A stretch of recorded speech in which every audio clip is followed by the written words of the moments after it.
L'histoire du prophète Muhammad, PSL, paix et salut sur lui, est un récit riche en enseignements spirituels, moraux et historiques. Voici une description détaillée de sa vie, organisée par étapes principales. Un contexte historique et social. Le prophète Muhammad est né en 570 de l'ère chrétienne dans la ville de la Mecque, en Arabie, une région dominée par le polythéisme. Les tribus arabes de l'époque vénéraient de nombreuses idoles et vivaient sous un système tribal marqué par des conflits, des inégalités et des injustices sociales. De naissance et enfance. Naissance. Muhammad est né dans la tribu des Quraysh, plus précisément dans le clan des Banu Hashim. Son père, Abdallah, est décédé avant sa naissance et sa mère, Amina, est morte alors qu'il avait 6 ans. Protection familiale. Après la perte de ses parents, il a été élevé par son grand-père Abd al-Muttalib, puis par son oncle Abu Talib, qui joua un rôle crucial dans sa vie. Enfance simple et honnête. Muhammad était connu pour sa droiture, son honnêteté et son caractère exemplaire. Les habitants de la Mecque l'appelaient Alama, le digne de confiance. 3 de vie avant la prophétie. Mariage avec Khadija. À l'âge de 25 ans, il épousa Khadija, une veuve riche et noble.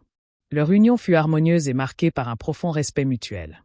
Elle joua un rôle clé dans les débuts de sa mission prophétique. Vie professionnelle. Il était commerçant et se distinguait par son honnêteté dans ses affaires. Recherche spirituelle. Insatisfait par les pratiques polythéistes, il méditait souvent dans la grotte de Hira, située près de la Mecque. 4 révélations et début de la mission. Première révélation. À l'âge de 40 ans, alors qu'il méditait dans la grotte de Hira, l'ange Jibril, Gabriel, lui apparut et lui transmit les premiers versets du Coran. Lis, au nom de ton Seigneur qui a créé. Sourate Al-Alaq, 96, 1-5. Début de la mission. Muhammad commença par prêcher discrètement l'unicité de Dieu, Tawhid, et l'abandon des idoles.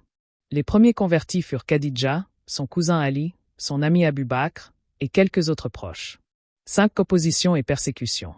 Opposition des Quraysh. Son appel à l'islam fut accueilli avec hostilité par les notables de la Mecque, qui voyaient en lui une menace à leur pouvoir et à leur mode de vie. Persécution. Les premiers musulmans furent persécutés. Certains, comme Bilal ibn Rabah, subirent des tortures. Une petite communauté trouva refuge en Abyssinie sous la protection du roi chrétien Négus. Boycott. Les Quraysh imposèrent un embargo économique et social contre les musulmans, les isolant dans un quartier pendant 3 ans.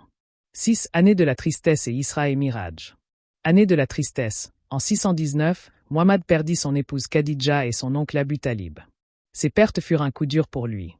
Isra et Miraj. Cette même année, il fit un voyage nocturne miraculeux.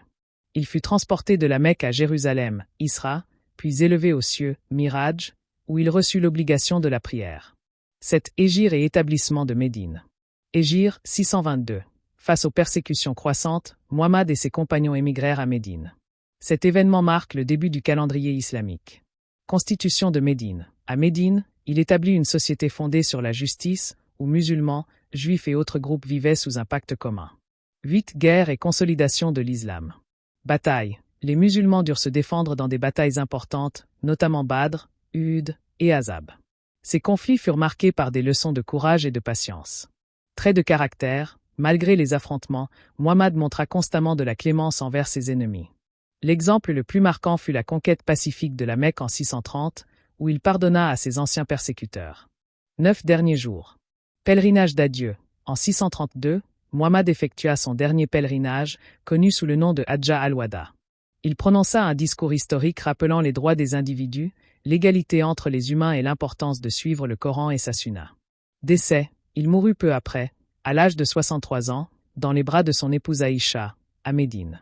Il fut enterré dans la chambre où il rendit l'âme. 10 Héritage. Le prophète Muhammad, PSL, laissa un héritage inestimable à l'humanité. Le Coran, révélation divine considérée comme la parole immuable de Dieu. La sunna, ses paroles, actes et approbations, qui guident des millions de croyants. Un modèle universel, son caractère exemplaire reste une source d'inspiration pour des générations à travers le monde.